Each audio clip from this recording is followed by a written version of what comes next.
as we continue our. Sorry about that. It's all right. I'm glad to have you here as we begin to continue our studies of the various parshas within the Torah. I apologize if I sound like I'm in a cave. We traveled to Oklahoma last week, and I must have picked up some pollen or something. And it's Stephanie and I both are pretty miserable. So, other than just the sneezing and the congestion, that's all the symptoms we have. So I'm pretty sure it's not the COVID, but the medicines kick in. If I start being incoherent, you'll know that the medicine really took me off into some la-la land. You'll have to save me. Well, our week study this week is, as far as chapters goes, pretty short. It's one chapter, chapter 31 of Deuteronomy. It's Parsha Vayeilek, and it means "and he went." And we'll talk a little bit more about that in just a second. And as we finished up last week, we looked at the fact that the Israelites sort of had a choice. They could either live according to the word that God had given them, or they could choose not to. And there were certain blessings that came with that, and there were certainly curses or punishment that also came with that if they didn't keep his word. And now we've been leading up to it for a number of weeks, it seems like. That is the death of Moses. We're not quite there yet. He's not going to die in this chapter, but once again, he's reminded by God that his days are short, and it could be extremely short as we look into it. And Ben, as we sort of talk about this and begin, once again, we see that people may be gathered together, and Moses is going to do what Moses has done throughout our study, and that is speak to the people. And what he tells them is quite interesting. And then what we see as far as a leadership exchange. So how would you characterize what Moses is doing as far as his preparation for transition and when he goes out to speak to the people? Yeah, well, as you mentioned, it's not a very long parsha, and we might get out early, but every time Chris and I say we might get out early, we don't. So, but it's really, this chapter is setting up the next chapter, which is actually the song that Moses writes. And in Jewish tradition, this Parsha Vayeilek is read with the previous Parsha Nitzavim on some years. It's not just that they think, okay, well, we're going to read them both together this year or not. It's the Jewish calendar is a lunar calendar, and they have to make it work out, over the course. And so I can't remember the way all that works out, but it's maybe every other year or certain years. Then to make the weeks come out for Parsha readings, then this Parsha is joined with the previous Parsha. It's basically in the leap year when it happens. This year is not, as far as I know, that year. So this year, this Parsha is read by itself. But the name of the Parsha Vayeilek, and he went, and Moses is the subject of that. And the rabbis say this is the last day of his life. And he does, if it is, he does a lot of things in this chapter. He's very, very busy, but he went and he is making arrangements for his death. And the rabbis say here he went. See, we've had Israel gathered together as a people, and he gave them the blessings, the curses, and the commandments. Evidently, they have dispersed at this point. And so he went and spoke these words to all Israel. It doesn't say he gathered all Israel together as previously. It says he went and spoke these words.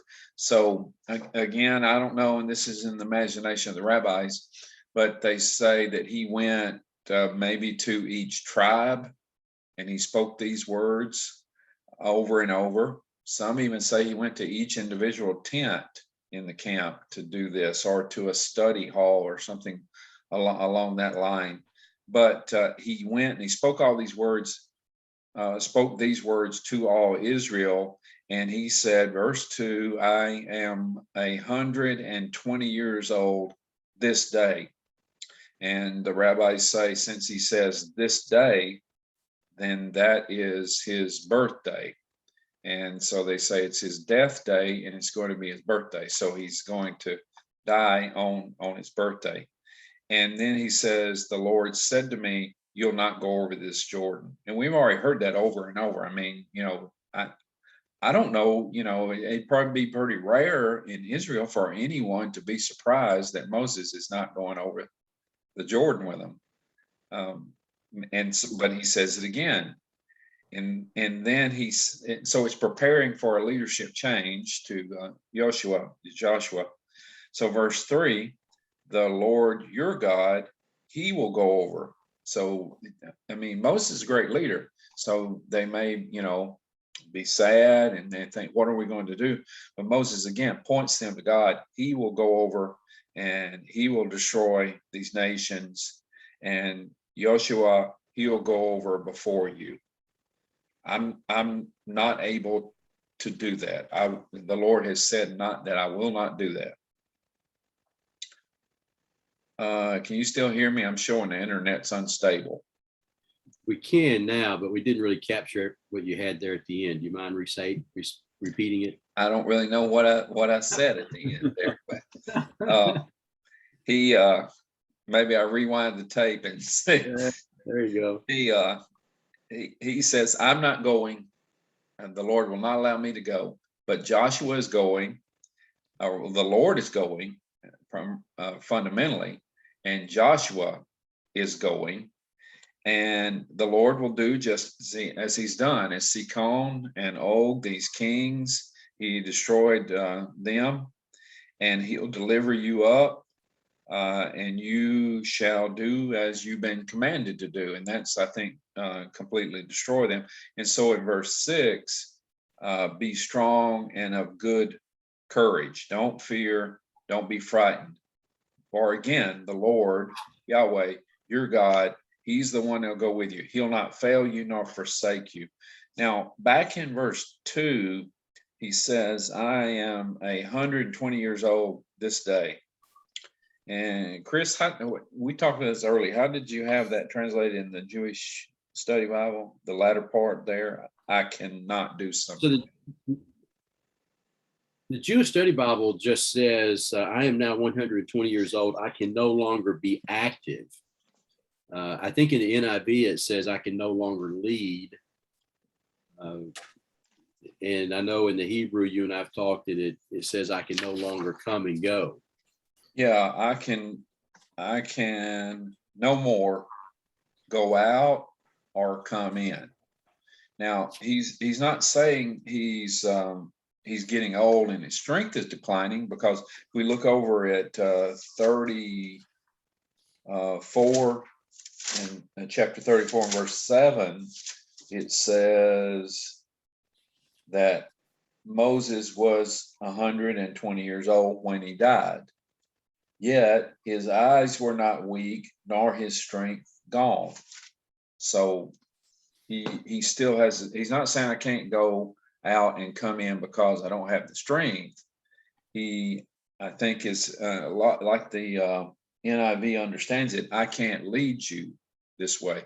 And that phrase, go out and come in, almost becomes a technical phrase. It is used in Numbers 27:17. I don't remember what the context of that. Numbers 27:17.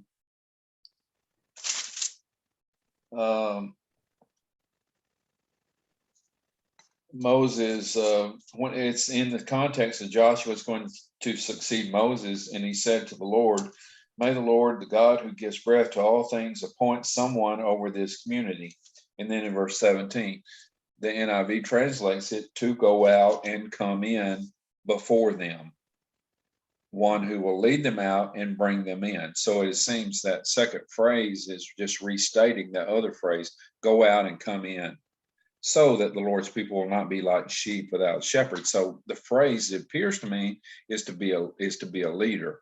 Now, there's one other place in 1 Kings chapter 3 where Solomon is asking for wisdom, and he has humility before God.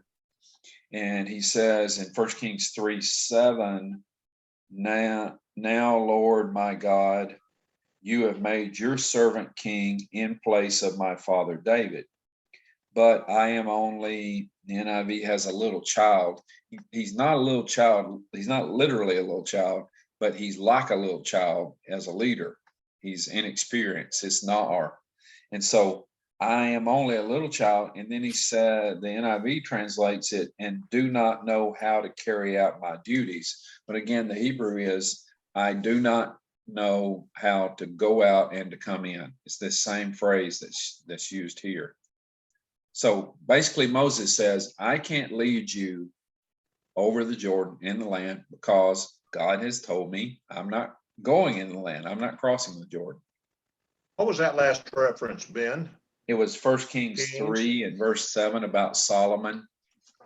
2 Kings 3 and verse 10. 1 Kings. Oh, 1 Kings.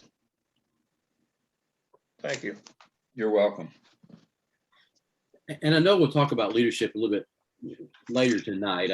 There's some thoughts I know we wanted to share about what the rabbi said about the leadership, but it is interesting here because the way the chapter breaks down, the way the Parsha breaks down, you sort of have the same event twice, different sort of variations on that theme or different words, or perhaps, it's not very different, but it is interesting that it's mentioned twice right next to each other and back to back. But this refrain of, be courageous and don't be afraid, a song that we've sung. I think we've heard it, more contemporary song, that we have seen the phrase before.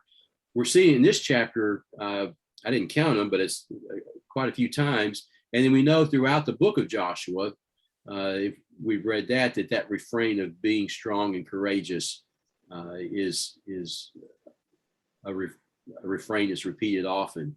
And so again, knowing that Moses is about to die, I can imagine this would be a pretty not only traumatic, but kind of high anxiety time for the people who had really known nobody other than Moses, particularly this second generation as a leader.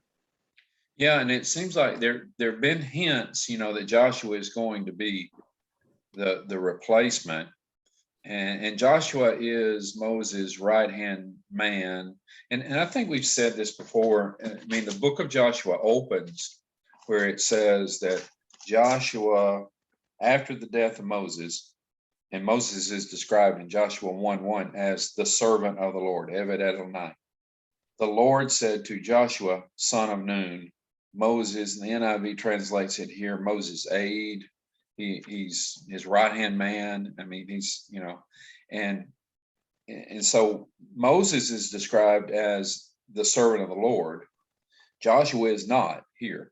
At the end of the book of Joshua, I think in chapter 24, he is described as Joshua, the servant of the Lord.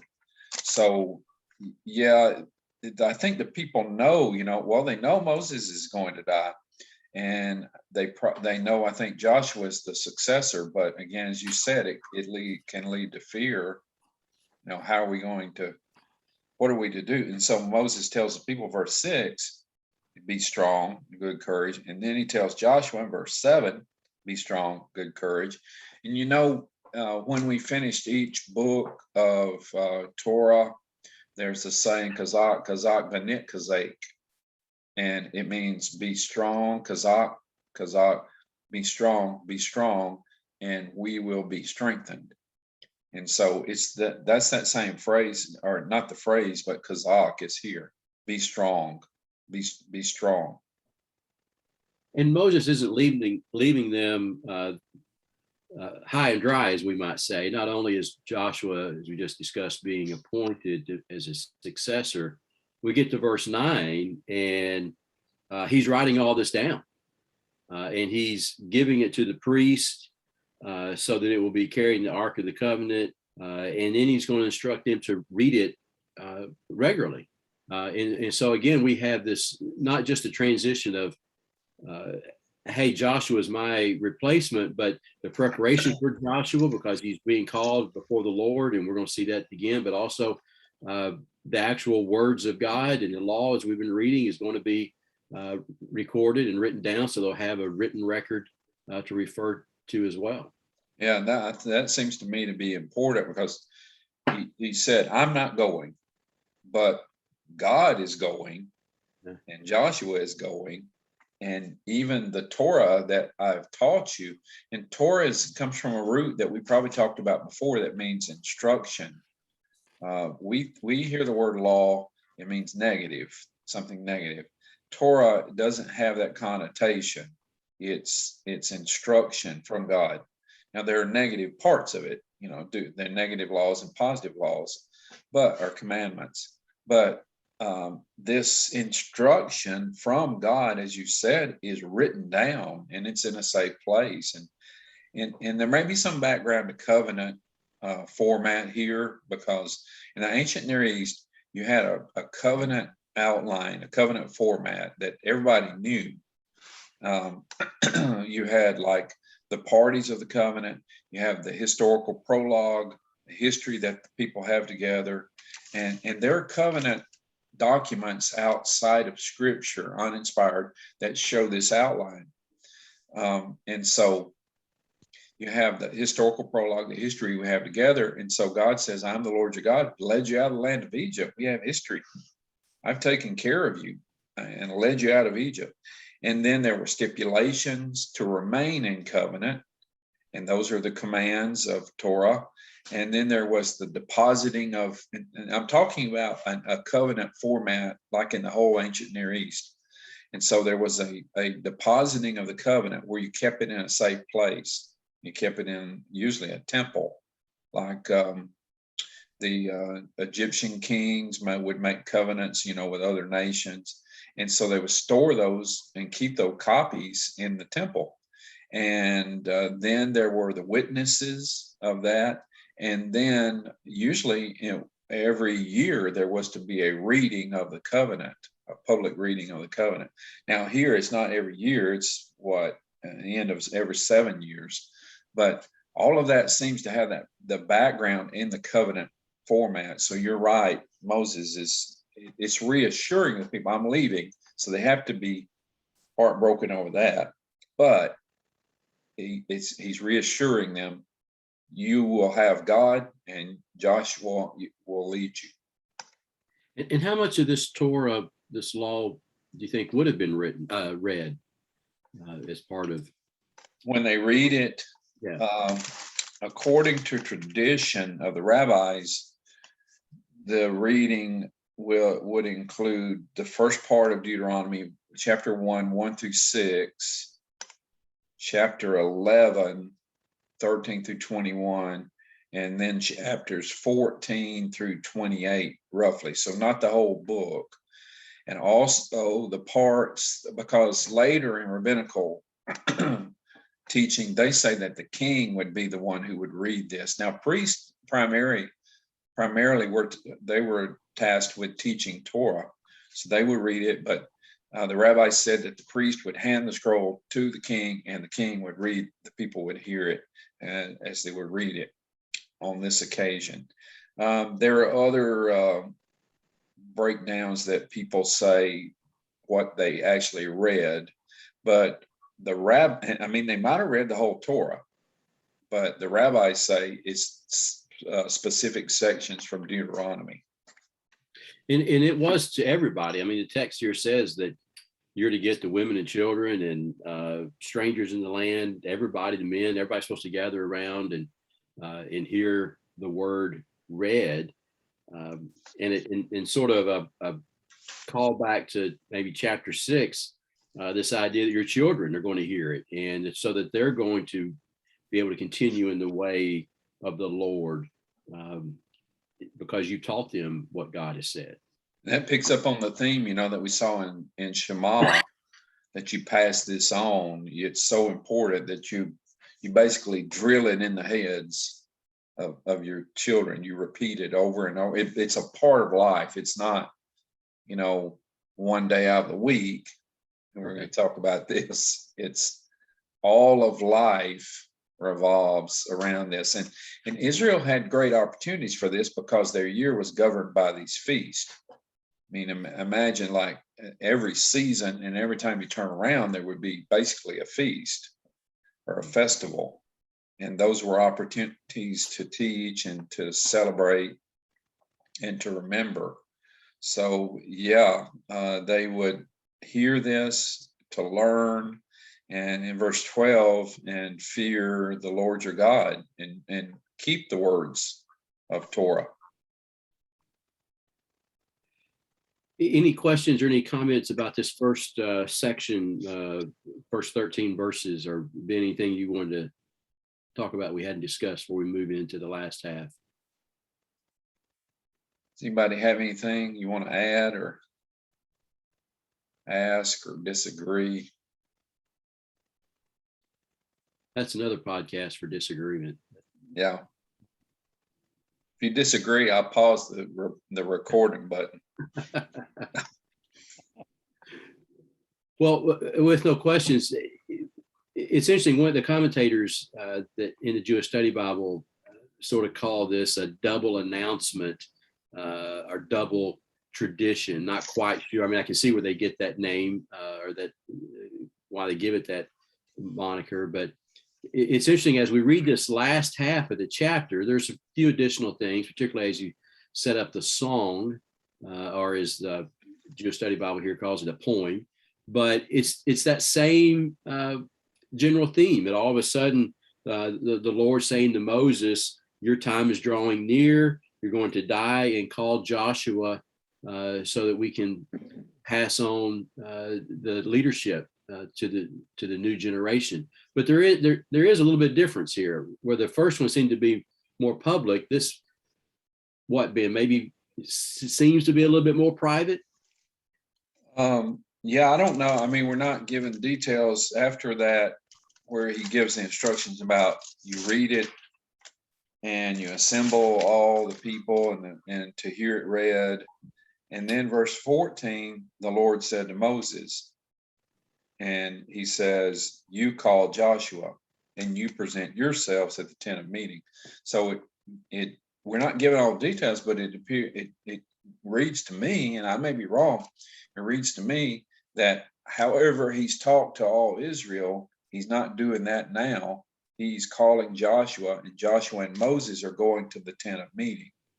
And so this is not all Israel. He's already confirmed Joshua before the people in verse 7, the side of all Israel. And so here it's just Moses and Joshua go to the tent of meeting.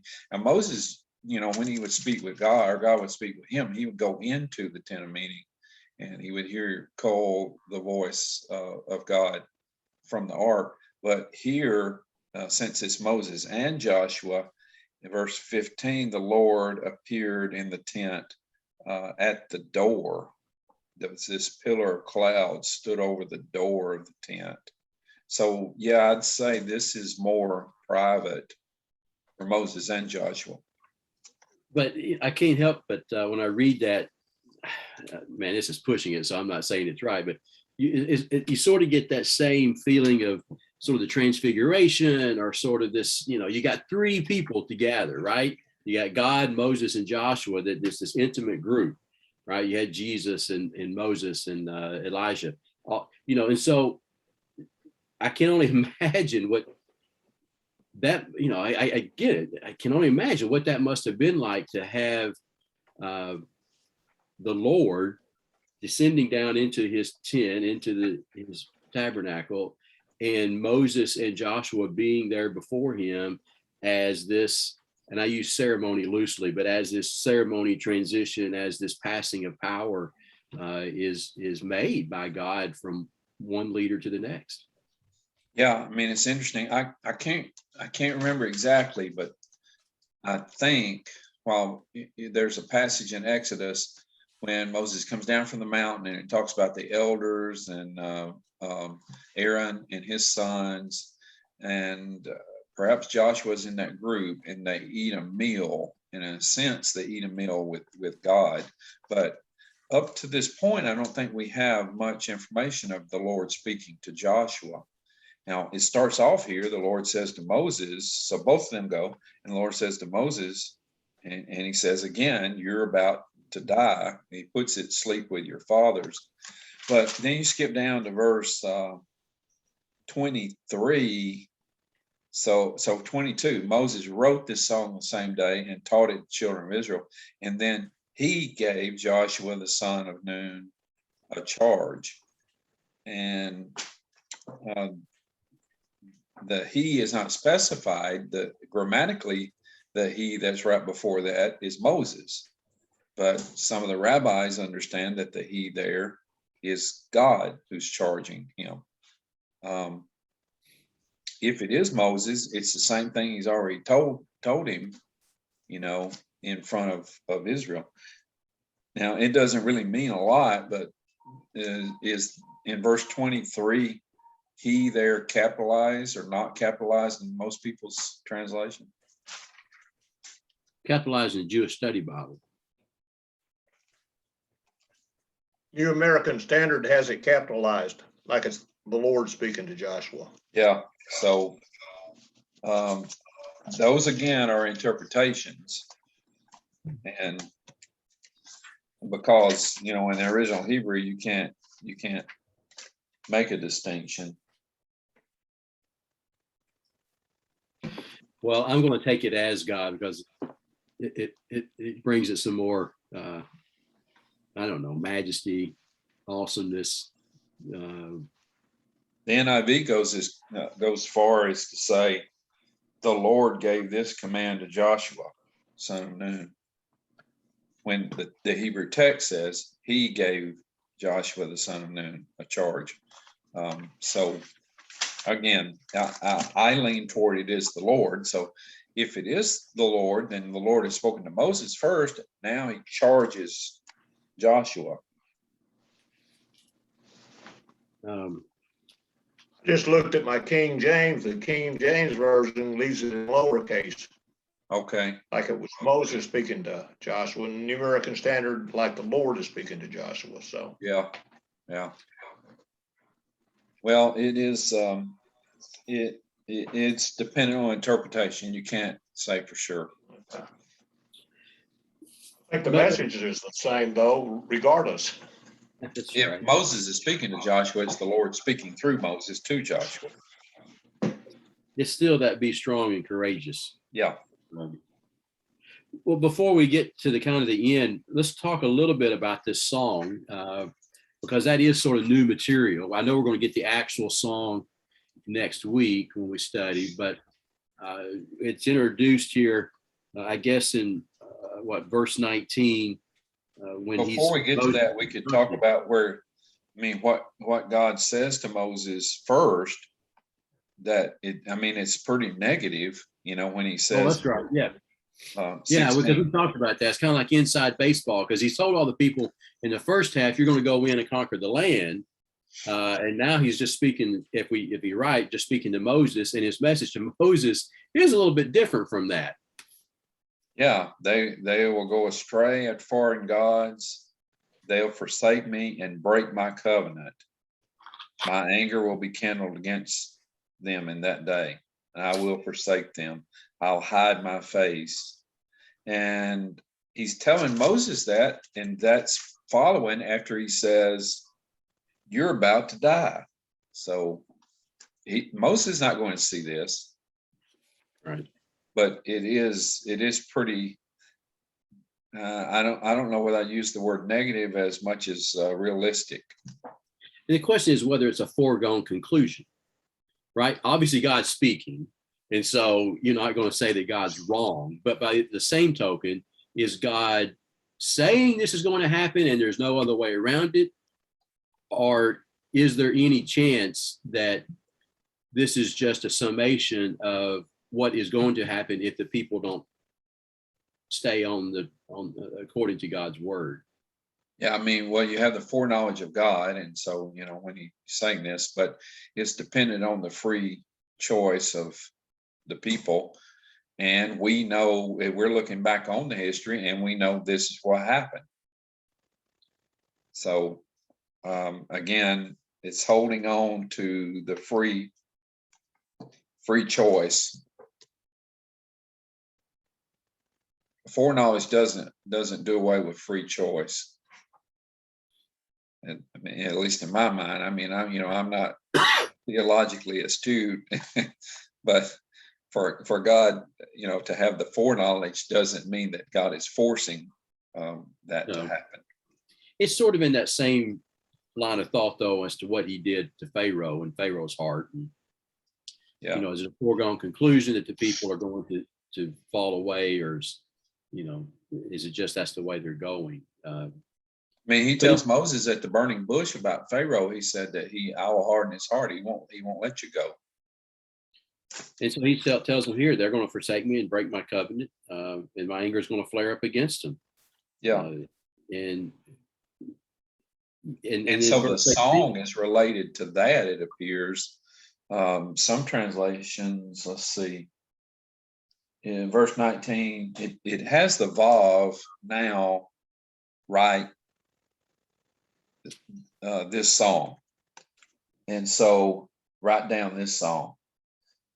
Some translations make it a little stronger and say now, therefore, but the now has the idea, since they're going to fall away, you write this song, and this song, you teach it to them, it'll be in their mouth, and this song will be a aid. It will be for a witness for me. And again, I don't know if I mentioned that in the covenant format outline, but that's a major part as well, that there were witnesses to the covenant. Usually, like if it was Egyptians making a covenant with Assyria or somebody, they would call all the gods that they worship to witness this. The prophets call heaven and earth. God says this song will be a witness. And the Jewish Study Bible in verse 21 says, many evils and troubles befall them, then this poem or song shall confront them as a witness. And in other words, it's like what we talk about with the word of God. You hold it up and it tells you of what you've done wrong, because it shows you, it acts as a witness of what is right. And there's obviously the way that God talks about this. He says also, since it will never be, this poem never be lost from the mouth of their offspring. So there's an expectation just going to be taught for generation after generation. Yes. And it will always be there. But, he says, could we say this song is a convicting song? When you hear this song, like it's either convicting of what they will do, and showing them that God knew beforehand they were going to do this, or it's, if my words aren't enough for you, just the Torah, then listen to this song tell you what you should be doing, and admonishing you in that way. So, maybe you'll hear it a different way and turn and do better. But he says it, in verse 21, I know what plans they're devising, and even before I bring them into the land. So they've obviously, that golden calf might have been, that wasn't an anomaly way back in Exodus. That seemed to be the beginning of a long pattern that, we acknowledge, but it just seems to be almost inbred in their DNA that they're going to do this.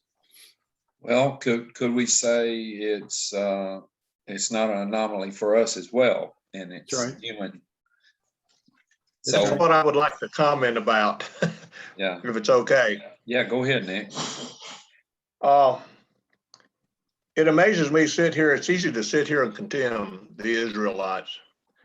God knows what they're going to do. They've been given the law. They've been shown all these evidences. God says you're going to be reminded that when they get to the song, and I know we're not there yet, but you're going to be reminded of all the evidences, even in your tribulations that befall you. And we sit there and look at it, mankind, and I just sit and look at myself. Sometimes we just do things we know we're not supposed to do. Yeah. Right. And they knew, they saw the evidences, they knew what they were supposed to do, but then they wouldn't do it. And I just sitting here and looking at it, why is mankind like that? Maybe that's the hazard of having. Is it the evil that's in us? Maybe it's the hazard of having free will. The rabbis talk about Yetzer Hara and Yetzer Tov. Yetzer Hara is an evil inclination. It's not. In no way do the rabbis believe in original sin or any of that, but they believe that each of us have in us an inclination to choose evil and an inclination to choose good. And it's dependent upon us. Now, of course, like if you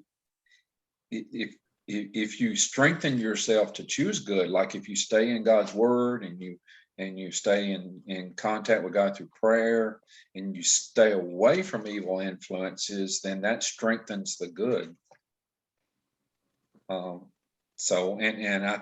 Each of us have that. It does, and I didn't mean to paint such a dire picture, but it just seems like That's pretty bad. Through ages we've struggled. Yeah. Mankind as a whole, we have struggled. It's pretty bad. I think a lot of the travesty, not a lot of it, but all the travesty that is brought upon us, we bring it upon ourselves in almost all instances. And we tend, I think, to think more highly of ourselves. And like Reinhold Niebuhr, a theologian, he said, the Bible doesn't present us as good, we're pretty bad. And then we get together in groups and then we're worse. But then the grace of God, while we were yet the enemies of God, Christ died for us. So, it comes down to free will, I think. And as you mentioned, it's easy to look back at Israel and think, how could they do this when many times we're guilty of it? And I think the Gospel of Mark does that as well. The Gospel of Mark doesn't present the apostles in a very complimentary light. And it's almost like you read it and you say, why can't they get this? And the point is, we are identifying with them. And many times we don't get it. So I think it calls for humility in reading scripture. Thanks, Nick. Well, Ben, as we look at these last few verses here, anything about the poem, writing it down or teaching it that we need to make sure we talk about? Well, we're going to get into the poem, and it's called a shir, S-H-I-R, just like a song, but it may be a song in the sense of a chant. It may have melody, like in some of the Psalms, where you have melody and you have cadence. It is certainly poetry, but the rabbis entitled the song Ha'azinu, that's the beginning of that's the next Parsha, Ha'azinu. And so in the next Parsha, we have the actual song itself, but it's written in poetry. And we could even, ask, why is it in poetry? Why here's everybody a handout and you remember all this stuff? Well, song is a powerful way to convey something. But to write, he's there to write it down. And the rabbis from that derive that every Jew is to write or have written a Torah scroll. And then they realize the Torah scrolls, it's a long thing to write. And then so they say, well, if you just write one letter, then you fulfill the command to have a Torah scroll. And they get that. It's pretty ingenious. I don't agree with it, but it's pretty ingenious. They get that by saying that if you take away one letter from a Torah scroll, that invalidates it. So if you write one letter, it's as if you've written a Torah scroll. It doesn't really seem to follow to me. But the fact that it's, written down like Torah is written down, and it's I guess, sung very, very often is significant. Well, we end this as we were talking about earlier. A lot of this really is about the succession in leadership. It's a much fuller treatment in many ways than we've seen of passing the baton, passing the mantle from Moses to Joshua, and what's required of Joshua and what's required of the people, and how they're going to continue to teach the word, and how important that is.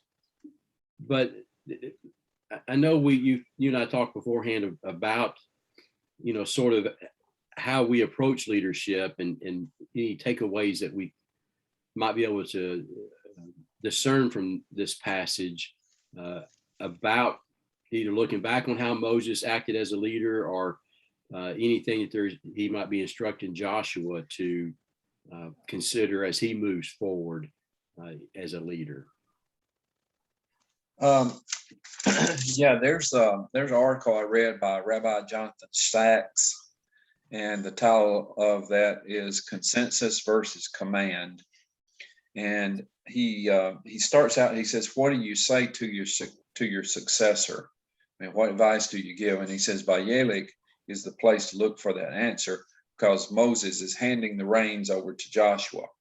And God also is blessing Joshua. But then Sachs points out that they give different blessings. If you look at 31:7, Moses says to Joshua,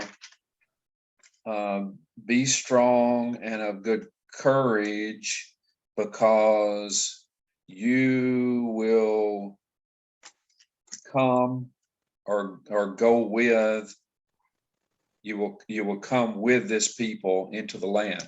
Tavo. You'll come with this people into the land. And then in Deuteronomy 31:23, and he's understanding the he here now is of God, where God says, be strong and of good courage, because you will tavi, bring. You will bring the children of Israel. So it's compared between going with the children of Israel or bringing the children of Israel into the land. And I don't want to go through the whole article that he wrote. If you want to search this and read it, you can search Rabbi Sachs, Sacks, and the title of the article is Consensus versus Command. Rabbi Sachs, Sacks, and the title is Consensus versus Command. And it's on his website. But there are some things in the article that I don't agree with, but he does point out the difference there, and he views it as a different style of leadership. He says the first is you go with these people, and he says you, in a sense, you need to get insight from wise people and from the elders and from others.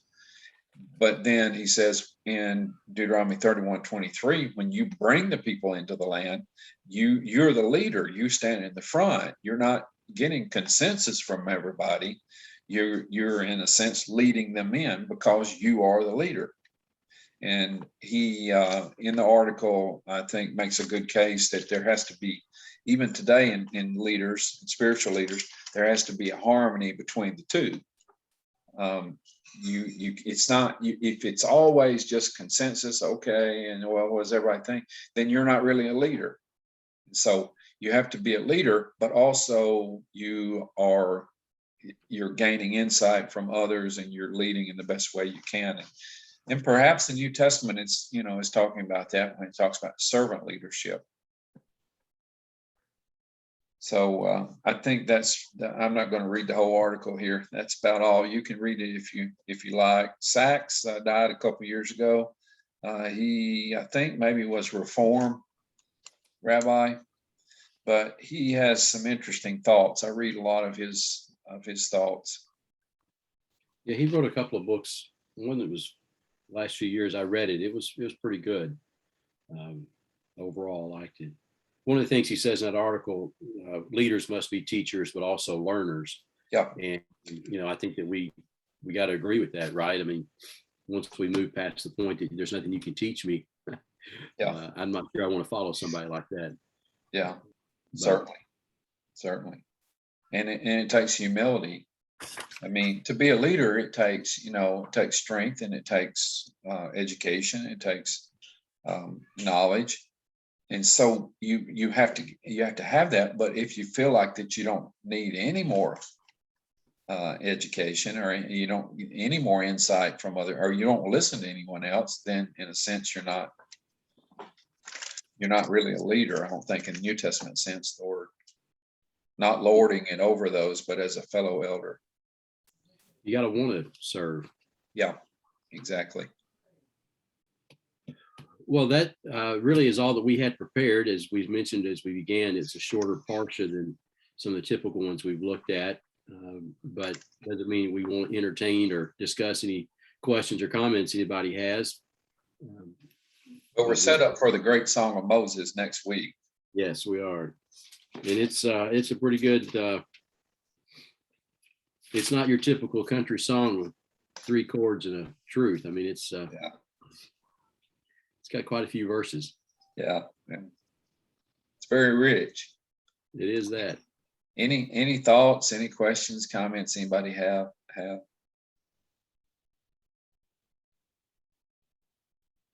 All right. How about we get out early tonight? Sounds good to me. Yeah. James, will you please lead our closing prayer? I don't keep up with who leads each week. I can't remember. You might have led last week, but will you please lead our closing prayer? You're gonna have to unmute.